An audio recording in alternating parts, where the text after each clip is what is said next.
Hi, my name is Julia Greif, and I am here at Crossbridge Community Church in San Antonio, who partners with Acts of Mercy. And we have been in Kerrville since Saturday. We have done a multitude of things, but I'm just going to give you kind of a rundown of what the situation looks like. On Saturday, we had an Acts of Mercy team that responded to the crisis, drove up to Kerrville just to see what contacts we could make, and we ended up in some of the displacement centers praying for people, encouraging people. Law enforcement was still everywhere. It was still very much crisis mode.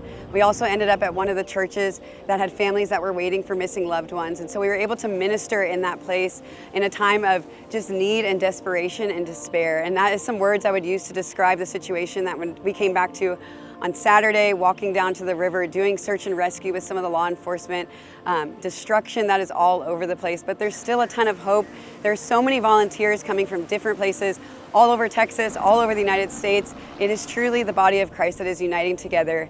Yesterday we had a team that went into one of the houses. They were able to gut houses. They were able to minister to a family, pray for a family. And today we actually have 3 Acts of Mercy teams on the ground, headed to one of the fire departments to assist with search and rescue, gutting houses. We also have a team from Crossbridge Community Church who partners with Acts of Mercy, and they are also headed to help people clean mud out of houses and just be the hands and feet of Jesus where we are.